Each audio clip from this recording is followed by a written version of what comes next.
Oh, okay. Okay, I think we're good. Let's go vote then.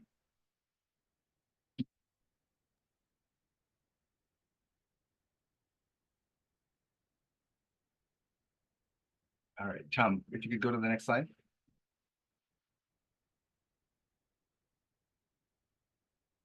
Welcome, everyone, and thank you for joining. I'm just going to go over some technical aspects to this before we get started. So on this screen, you'll see the presentation slides will appear in the main window while the speaker will appear in the top corner. At the bottom of your screen is a menu bar. Here you're going to find the chat, raise hand, Q&A, and closed caption functions. Please use the chat box to report any technical issues you're experiencing. We'll respond to these concerns as they come in. Next to the chat box is a raised hand feature. You're able to use this during our Q&A or our like sharing out session at the end. And when you'd like to unmute your line, you can click on your raised hand and we'll make sure to get your line unmuted. Another way to submit questions or comments is using the Q&A box itself. Where you can leave your questions or comments at any point during the webinar for the presenters to address during this time. And we also can address them at the end. And then lastly, live captioning is available for today's broadcast. Simply click the CC icon to use this feature. And then please note that we are recording today's webinar for note-taking purposes. And those are our technical slides. So Dr. Payment, I'll pass it back to you. Okay, and I'd like to introduce you to our Executive Director for the National Congress of American Indians and also retired chairperson from the Ponca tribe. We served together, Mr. Larry. Thank you. Thank you, Dr. Payment. Before we get started, we'd like to open our session up in a good way. And I'd like to call on one of our area VPs from the Southwest. Raymond, would you mind opening us up in a prayer, sir? Sorry to ask you this way.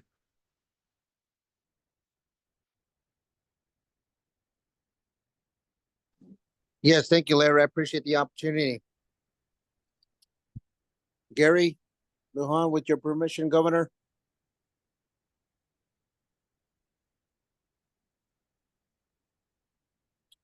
Arishahtse Yashana Shaya Jamakota, Kikaite Oshkats, the Shima, the Katinati Kokumatama, Yoeja, Novacha, Hosha, Yoma, Sekita, Enata, Haiti Enata, Yamshun, Hosha, Teo Harsam, Mote, Mekoe, Metahatikati, Adi Ishks, Oja, Tahati, knew it's a what good.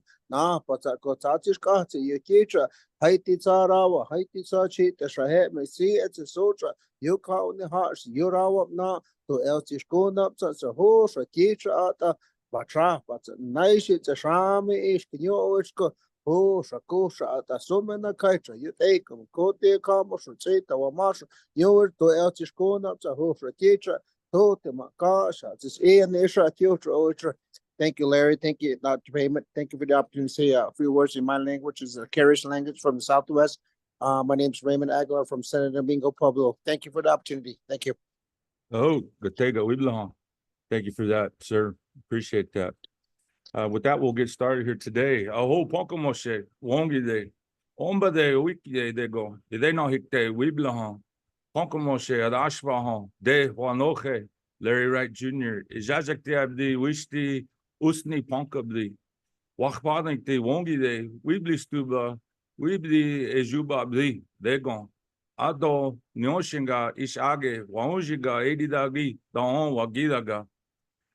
It's good afternoon, everybody. Good morning from where you may be. Thank you for allowing me to come and speak today. My name is Larry Wright Jr. I'm from the Ponca tribe in Nebraska, and I currently serve as the executive director for the National Congress of American Indians. It's an honor to be here with you all, and thank you all for taking time out of your busy schedules to join us here today. And as we get started into our program, just a quick reminder of the long time work that NCAI has worked and helped in this space for Get Out the Vote. And we know how important this is for Indian country as a whole and for all of our people. And this election is more important than ever. and what it means for the impact with our people. And when we talk about elections as a whole and what that means, and we also hear we hear different opinions about the election process, the importance of voting, and how it's worked to disenfranchise our people. But we also know it's a system that we deal with, and the one that we have, and we have to be engaged for this. And so very thankful for everyone that's helped us get to this point today and where we go moving forward. I used to be a civics teacher, a government teacher in high school. And one of the phrases I used back then to talk about the importance of what it means to vote, there was an old saying that said, bad officials are the ones elected by good people who do not vote.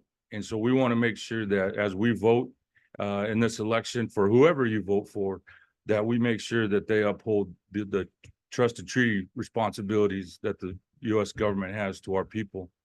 Before we get too far here, I would like to thank our area VPs, Gary Lujan and Raymond Aguilar, for joining us today. They serve on our executive committee representing the Southwest region. And with that, I'd like to give them a minute to be recognized and say a couple words if they would like. Gary, let's start with you, sir. Governor. Good morning, Director Wright, President Macaro, and all those in the room today. I don't know where I'm at. It's been a busy day already. Thank you, and appreciate the welcoming and allowing us to participate in today's webinar. And as Director Wright stated, getting out the vote is important for Indian country, because it allows us to express our positions and our opinion on the candidate of our choice. And I just feel that it's important, especially with our youth, those becoming age eligible to vote, that we amplify the importance of this much important right to voice. So thank you again for this opportunity. Thank you, sir. Mr. Lujan, or I'm sorry, Mr. Aguilar. Thank you, Larry. I appreciate the opportunity to say a few words. Adi Shraya Kemakuta Saw Kemaho, see it's a card kiter. Duni away to ho, see it's a ish human and that's it. Adishko not to Shraya who shima that could not you kosher. I shown up to that. Yeah, kosher. Thank you, Larry, again. Thank you, Dr. Aaron Payne. I appreciate the opportunity to say words. Yes, voting, I think it's a great opportunity for our native country, public country, to get the word up. And what we say around here is every vote counts. A lot of people around here, public country especially, believe that one vote doesn't matter. Every vote matters, and that's really the message we're trying to set out here in public country. Every vote matters. So if we can get that message out, I think we'll get behind it. So thank you for the opportunity to say a few words. It does matter. Your opinions matter. Everybody's opinions matter. Native opinions matter. So thank you very much, Larry. Oh, thank you. And with that, we'd also like to hear a special message from President Macaro, President of NCAI.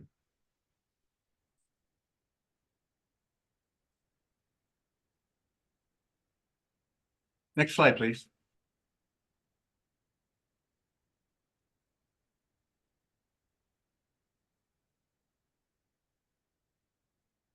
Meiyuyam. My name is Mark Macaro, President of the National Congress of American Indians and Tribal Chairman of the Pechanga Band of Indians. Welcome to NCAI's Get Out the Vote webinar series. This year marks the 100th anniversary of the Snyder Act of 1924, which granted U.S. citizenship to America's first people. Voting is likely one of our most consequential constitutional rights.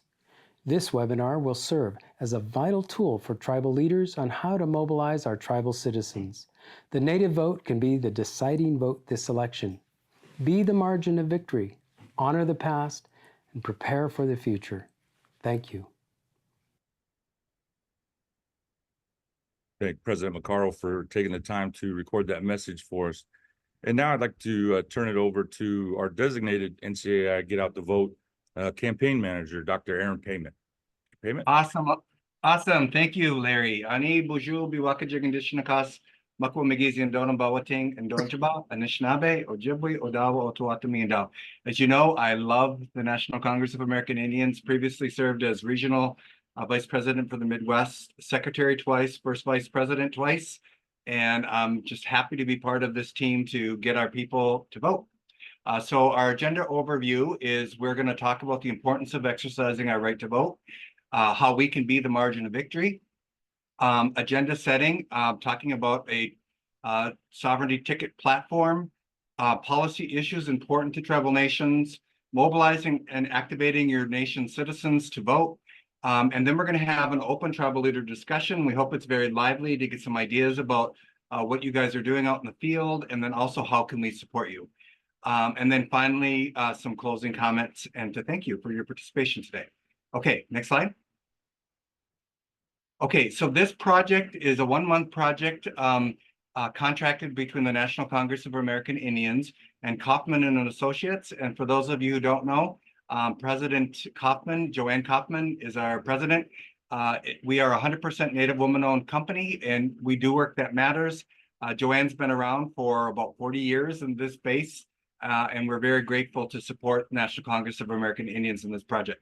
So this purpose of this project is to urge tribal nations and their citizens to register to vote, to urge Natives to vote for candidates who support the treaty and trust obligation.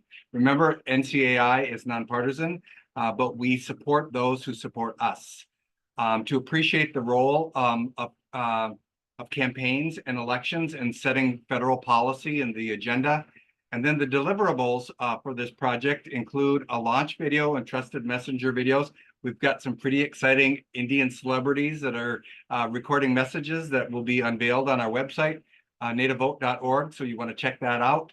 But we're very excited about those trusted messenger videos. And we did a refresh of NCI's Native Get Out to Vote website. As Larry said, NCI has been involved in this for generations. So we did a refresh of their website and the products that are out there. We're conducting these information webinars with tribal leaders and trying to excite you to kind of do the same thing back out in your respective communities. We'll be doing some training for tribal leaders that need it and request it on how to contact and how to respond to the media. We want really an engaged process so that, again, they don't take us for granted in this election. And then we have a toolkit that we updated and refreshed, and NCI will be pushing these out. And there's some, in a second iteration, there will be some mini grants to help support pushing this information out. Okay, so I want to talk about the importance of exercising our right to vote.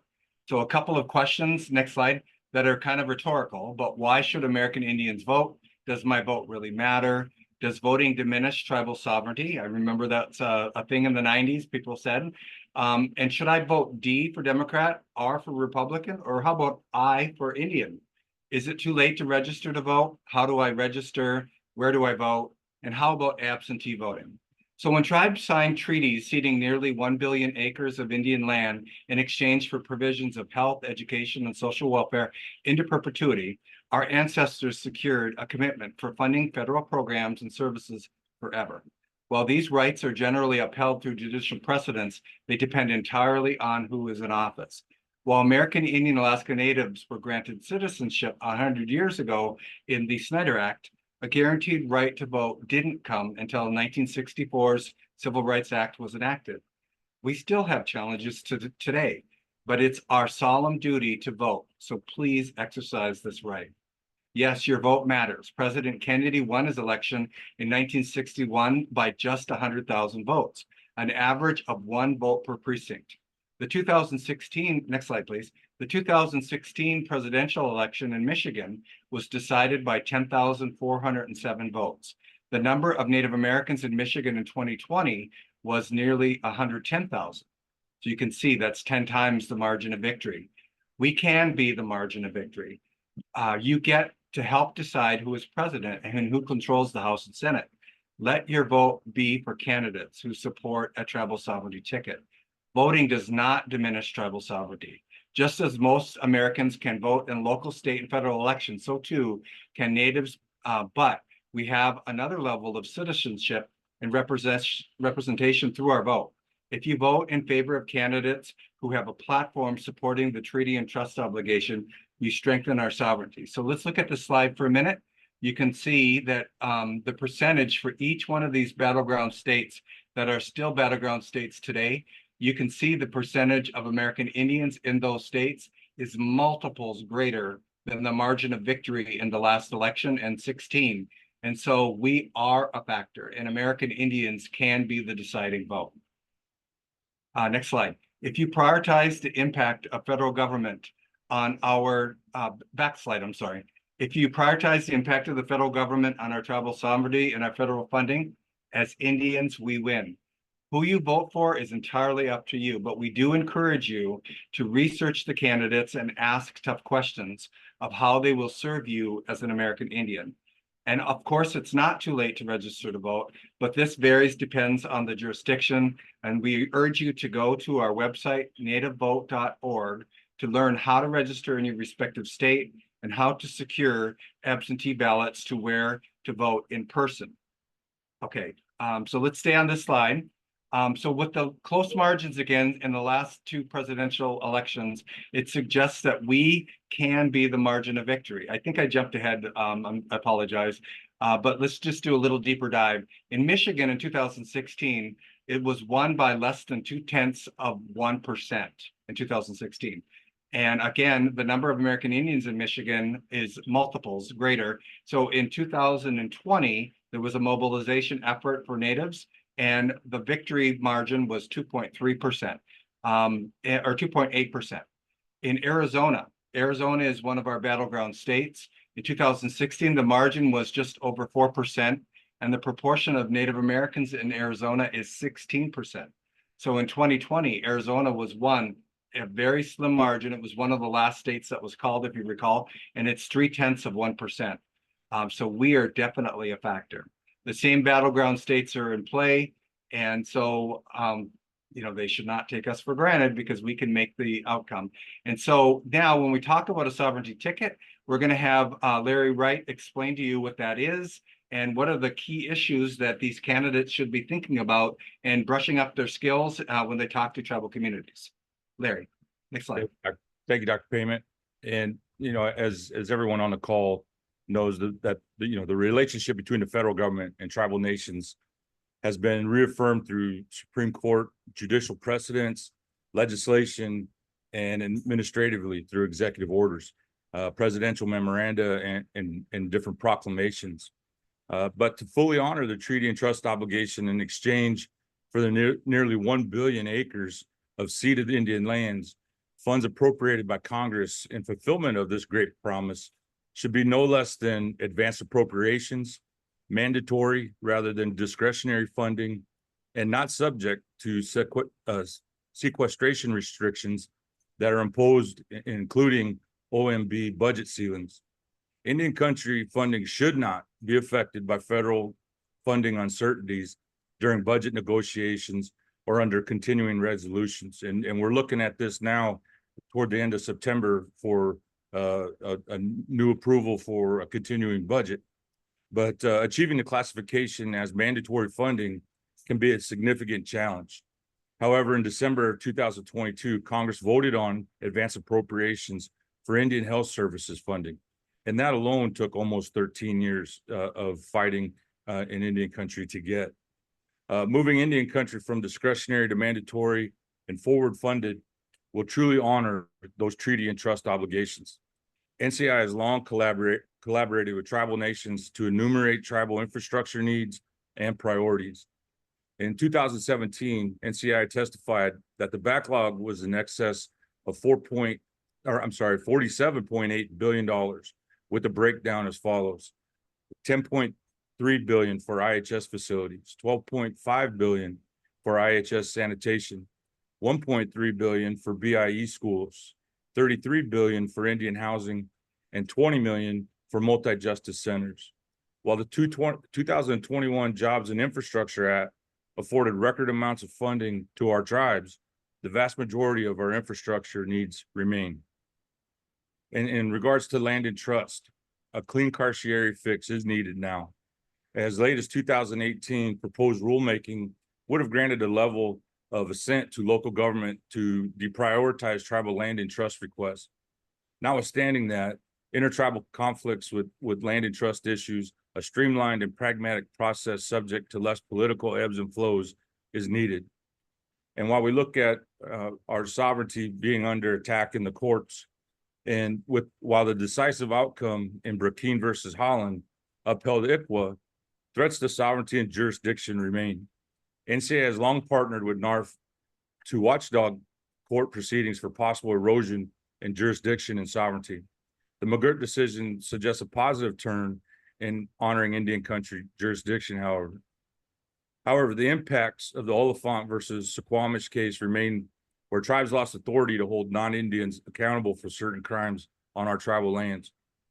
And enactment of laws to stabilize jurisdiction are needed to protect tribal sovereignty and ensure no holes in jurisdiction.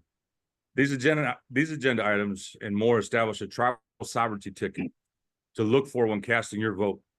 Next up, Dr. Payment will share a few federal Indian policy issues that are of importance to our tribal voters. Dr. Payment? Thank you, Larry. So one thing that's important to know is that while candidates run on partisan platforms, what we have seen in the last two elections is that American Indians will vote a sovereignty ticket and they will transcend party if candidates have good platforms. And so I appreciate Larry doing a walkthrough of what a sovereignty ticket looks like.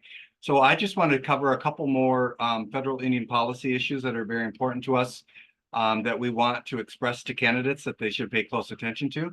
So according to the 2018 U.S. Commission on Civil Rights Broken Promises report, American Indians are more likely to live in poverty, be unemployed, experience rape or abuse, be killed by police, have an infant mortality rate of 1.6 times greater than that of non-Hispanic whites, have low high school and college graduation rates, have the highest rates of drug and alcohol addiction, including the opiate challenge, and the highest rates of suicide among adolescents.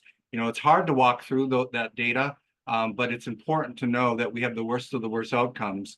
The CDC has shared with us that we have the highest rates of heroin and opiate-related deaths.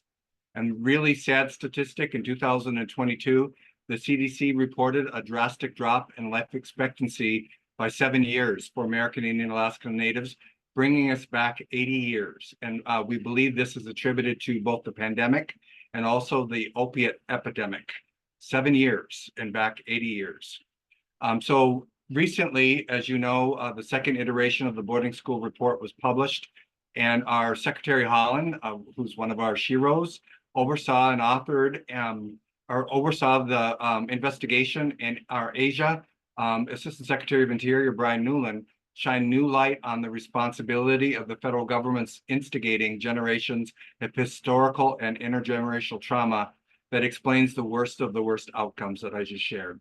Volume 2 of the Newland report enumerates the cost of forced assimilation at $23.3 billion in present value. Dollar per dollar, this expense is owed to tribal nations to return that which was taken to heal and confront the systemic impacts and outcomes of federal Indian policy. Returning native languages and cultural ID will be a necessary step towards healing the impact of historical and intergenerational trauma. Next, I want to talk about the Affordable Care Act as a treaty obligation. The 2020 election cycle saw a commitment to expanding the ACA to states that did not accept Medicaid expansion. Since this time, American Indian Alaska Natives residing in those states were permitted to sign up, but a means test is still used. Fully honoring the treaty and trust obligation for help suggests that qualifying American Indians and Alaska Natives for the ACA Medicaid expansion without regard to income and in creating an IHS portability similar to the VA healthcare portability. This effort stands to significantly increase third-party revenues to tribal health, and that would close the gap between the current $9 billion that is budgeted for Indian health services to the $50 billion budget, IHS estimated budget that was created by the IHS budget formulation work group. So that's 5 times what we currently have, but this third-party revenue through ACA healthcare IHS portability could help close that gap. So I want to talk briefly about codifying government-to-government relations. The 2019 GAO report identified a significant portion of federal agencies who have still not established consultation protocols with tribal nations. And remember that saying, be careful what you ask for. Tribal leaders have been asking for this for a number of years. And in 2021, a presidential memo directed all federal agencies to establish consultation policies within 90 days. If you remember, we were very busy. I think I did 60 of them. But executive orders or presidential memos are only good as who sits in the Oval Office. Congressman Grijalva's RESPECT Act draft includes some concerns expressed by tribes. So any draft bill to promulgate consultation should follow consultation with tribes first, and then draft legislation representative of tribal input to proceed. So I also want to talk just real quickly about environmental justice and climate resilience. As time goes on, we're beginning to see the reality of climate change. There are still deniers about it, but the ebbs and flows of who is president should not adversely impact climate resilience. Tribal nations are the first stewards of the land and natural resources. Climate change is real and should not be subject to political ideological shifts. Vast amounts of Job and Infrastructure Act funds to confront environmental justice and climate resilience, including potable water and clean energy expansion, should be extended and shielded from rescissionary efforts. Further, the backlog of Indian country infrastructure needs should be addressed with energy independence as a focus. So look to these and other key policy issues that impact tribal nations and support candidates who support tribes. Next slide, please. So we want to get you excited. We want to mobilize you to mobilize your tribal nation. And we want to share with you, first of all, to remind you to go to our website, nativevote.org. And there's all kinds of tools there. We have a new toolkit that's available for you to click on. We have videos. We will be uploading the Trusted Messenger videos and our launch video. But we have all kinds of resources available for you to share with your community. Included are how to register and to vote across jurisdictions. And what's coming is some mini grants in a second iteration of our Get Out to Vote. And so we'll ask NCI to share a little bit more about what that looks like. It's in the formulation stage, but I do know that NCI is putting their money where their mouth is, and a lot of philanthropic efforts are supporting, making sure that we get out to vote so that our voice is heard. We also will have a toolkit for helping tribal leaders that request it on how to manage the media. We really want to get the word out so that we can influence local media and hopefully national media to pay attention to the Native vote, so that because we are a factor. And then of course we have these really cool t-shirts, Go Vote Den. I love it. And we'll have posters and flyers and promotional materials that we'll be distributing throughout our Get Out to Vote campaign. And then we want to know of any opportunities for public presentation. We can do a roadshow in the second phase of this project, and we want to get out to where Indian people are and share and get people excited about voting, because again, we can be the margin and determine the outcome. Larry, would you like to talk real briefly about what some of that mini grant support might look like? Yeah, absolutely. Thank you, Dr. Payment. And we're really excited about the update and the things that we're doing on our side to be able to help support those that are boots on the ground and doing the work. And that's really a necessity for sure. But one of the things that we want to make sure that we're doing at NCAI is not to replace anybody, not to take over anybody's work, which amazing work, as you saw on the slides earlier, on our swing states that truly make a difference. And it's those grassroots efforts that people out talking to our Native voters and getting them engaged and really showing how that Native vote will make a difference. And one of the things that we really wanted to focus on and being a strategic partner to Indian country is, as we talk about these national issues and what it means from a policy perspective, which is the main thing that NCAI does. But with the creation of our foundation last November, we really wanted to focus on areas that we can help to help mobilize Indian country better and help elevate the message. Our nativevote.org website we'll be doing that to make all of these things available. But we're really excited about the civic engagement space. And so if you go onto that website, it will show you how to apply for these mini grants and gives you several different things that you can do and pass the word to folks that are doing this work. And essentially those that can apply are obviously tribal governments, native-led 501c3 organization, native-led 501c4 organizations, and native vote collectives. And so we try to make this as broad as we possibly can. And really what we're trying to look for in eligible products are, to increase civic participation, enhance the capacity of tribal organizations, comprehensive data and analysis tools for development, youth and senior elder engagement programs, strategic coalition building and collaboration, and communication and outreach efforts. And last, make sure that we're working on increased awareness and understanding of Native voting rights. And so this is something that anybody can go on and look at that website and be able to be eligible to apply for those mini grants. We're very excited that we keep getting support from the philanthropic sector that wants to support this, understands the importance of the Native vote, and understands that we are definitely trying to do a sovereignty ticket to make sure that any candidate that is elected to office, they have that eye, not for independent, but for Indian, to make sure that they are supportive of the issues that are of most importance to us as tribal nations and Native people, but also in all the communities that we live. And we know that we have a unique relationship in this country where we're tribal citizens, citizens of our state, and citizens of this country.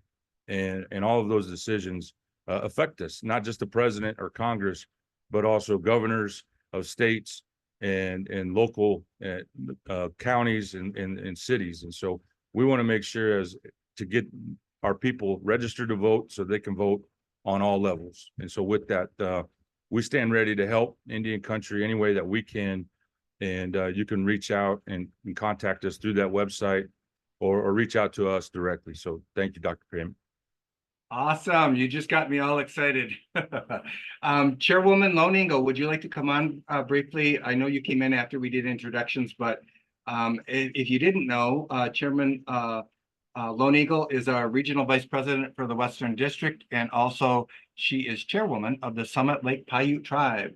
Can we unmute Chairwoman Lone Eagle?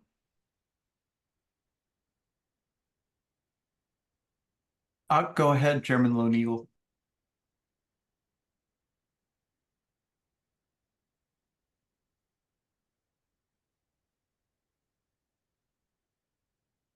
You might be muted, or no, we unmuted you. She might be multitasking. She happens to be running a nation. All right, let's go to the next slide.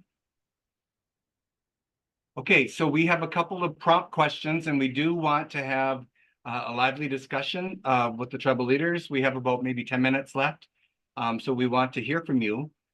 We want to improve our process and update what we're working on. So I do have a couple of prompt questions, and so as I understand it, you just raise your hand and we'll unmute you. So here's a couple questions. We'll start on this slide. I'll read them, and then you can just answer. What are your general feelings about the 2024 federal elections? Is your tribal community engaged? So your citizens, your team members, we have a lot of team members. We're generally the largest employer in the regions wherever we are. Your patrons, your customers, your community members, and then what efforts are happening in your region. So let's hear it from the tribal leaders. Just raise your hand.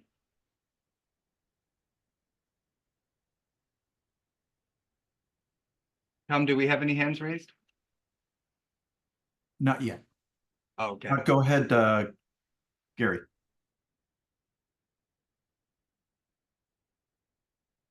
Wait, I didn't hear who you said, Tom. Okay, there we go. For this particular election, it's important more so than ever to, get out and vote for your, candidate of choice. The margins, as we know, are very slim this year, and no matter who your candidate is, your choice impacts Indian country, as we've been discussing today. So I feel it's more so important this time around, as all elections should be, but because of all the impacts in Indian country, it's important for us to express that vote. In terms of the question regarding is there a tribal community engaged, tribal citizens, team members, patrons, etc. Right now, my local tribe has endorsed particular candidates in terms of supporting them, and that's a right that the tribe has. What I think we need to do more so is take an approach that identifies the impacts to Indian country, as we were able to review today, and put that out to the community, more so than just highlighting candidates. We really got to make a valiant effort in showing what the impacts are, and then let our community members vote based on what they feel is important to them. And so I think that's an effort that we really need to work harder on. Thank you. So supporting candidates who support us makes all the sense in the world. Do you think it would be helpful to have resources through the mini grants to help get the word out to your community? Absolutely. I think that would really be able to engage a ground force within the community to go door to door to really share the impacts to Indian country. When we endorse a particular candidate, that may not be the candidate for all, but then if we are able to educate our community members of what these impacts to Indian country are, and from formula funding to Indian Health Service, then they can make a well-rounded, methodical decision on the candidate that's best for them. And it may align with tribal government's position and the candidates that they're endorsing, or it may not. But I think it allows the people to become more familiar with these issues. Thank you. Excellent. Others want to raise your hand?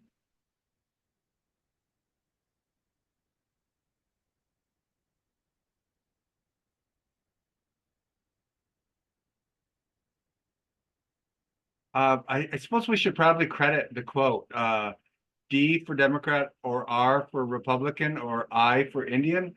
That came several years ago from our former president, Lieutenant Governor from the Chickasaw Nation, Jefferson Keel. He's from a very conservative state, and I won't say what his party is because I don't know actually. But I will say that he really emphasized that we research the candidates, and we put it point blank to the candidates. Do you support the treaty and trust obligation? Do you support land and trust? Do you support full funding for Indian Health Service? What is your opinion about local input on land and trust? All of the questions that are really important, that we basically don't just give candidates a pass, but that we give them expectations. And when you do that during a campaign, when somebody gets elected, they then might honor their obligation of what they said during the campaign. There's no guarantee they will, but they're probably more likely, because you have them on record, of having said what they support. We have seen in some elections where some candidates with no names have proposed 35% cuts to Indian health budgets, and to Johnson O'Malley to zero out Johnson O'Malley funding for tribal education. So it's really important for us to ask those questions when we get a chance directly of the candidates. And, sometimes you got to be brave, like if you're in a big community forum and that forum is not necessarily a tribal forum, but you do have a moment where you can ask a question and try to pin them down. And so we got to be brave to just ask those questions. And whenever I get a little squeamish about and nervous about asking those questions, I remind myself to be a good future ancestor, and honoring your ancestors for the bravery they had. So we encourage people to pin them down and try to get a commitment. If we could go to the next slide, we'll ask another couple questions. Go ahead, Larry. Dr. Perry, I just want to recognize a comment that was made in the chat by Constance Hargis, and I think this is very, very critical and very important as well. And just to read it real quick, you know, the threats to voting access is one of, if not the most serious threats to our rights. You know, couldn't agree more, and just want to really give a shout out to our very important partnership with the Native American Rights Fund and the work that they do. They are very vigilant in looking at this issue and anywhere it happens. And so I know we have monthly calls dealing with that as they look at those cases.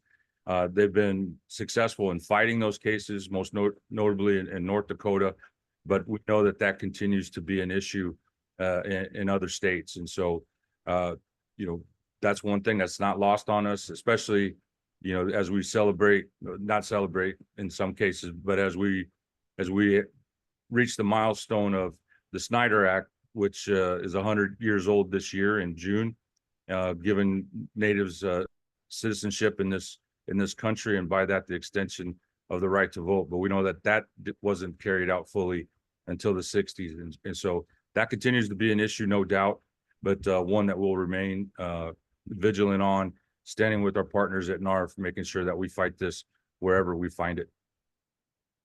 You know, you think about voter suppression, you think about our rights, and you think about the sum of human knowledge and cumulative evolution of, you know, of our civil rights and our basic rights, inherent rights. And you would think that we wouldn't be facing voter suppression today, but it's a tactic. It's a tactic that some campaigns use to try to diminish what they perceive the Indian vote might be. We did see that in North Dakota, and that resulted in one of our Indian country champions, again, without regard to politics or partisanship, but Heidi Heitkamp, who was our senator, in that election cycle, some of the voter suppression likely had an impact. And then the bounce back, though, was at the state level. The reaction in Indian country was to mobilize and get, I think, one of the first state representatives elected that was American Indian. So we have work to do, and it's continuing. So we have to be vigilant. I see concern that Secretary Holland got a low profile time slot at the DNC, and was that a mistake? You know, she did speak. Was it the night of the acceptance speech for the candidate for the candidate Harris?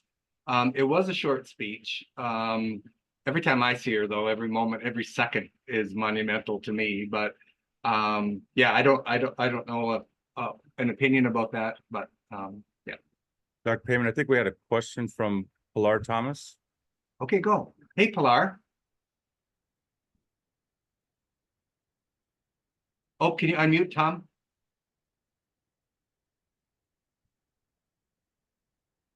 Here's the button. Okay. Hey, hi, everybody.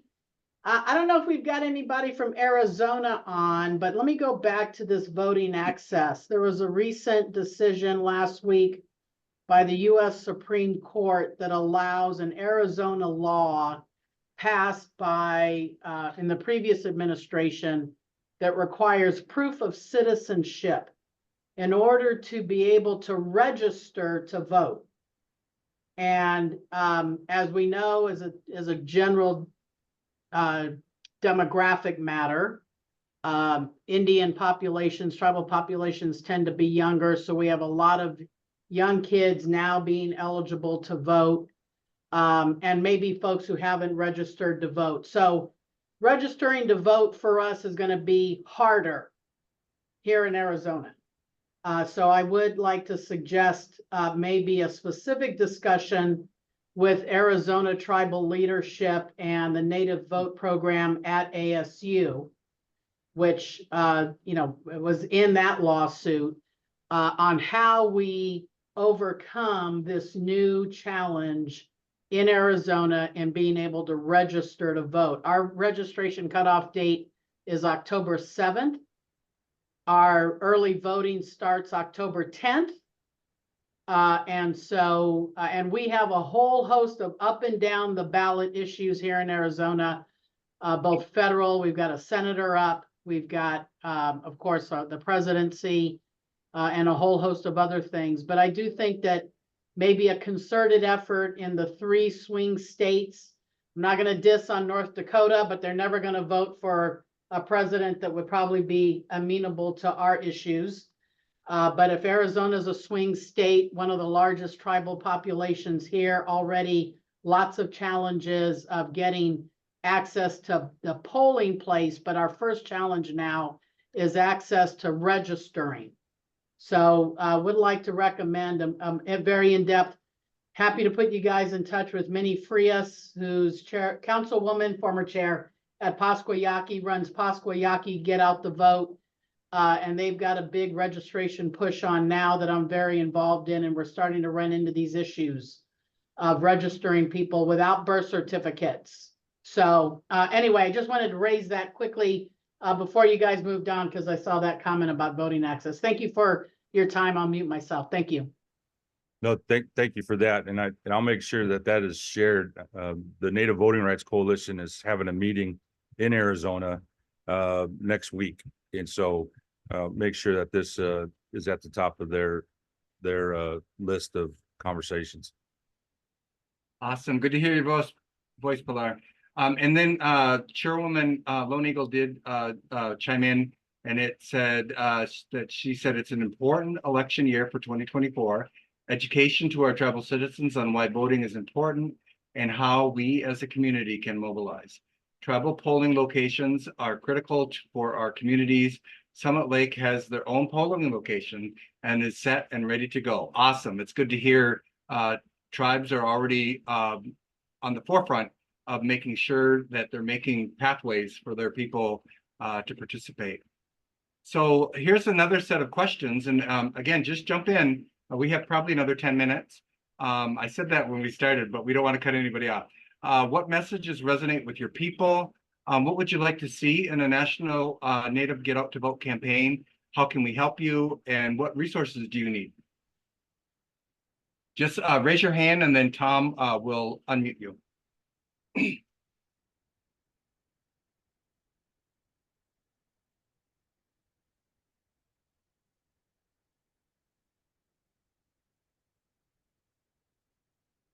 Anybody? As Larry has said, we stand ready with resources. So if you have an idea after we're done today and want to send us a communication, we will incorporate that. In 2020, I will tell you, I got to be careful how I say it so it doesn't sound partisan at all.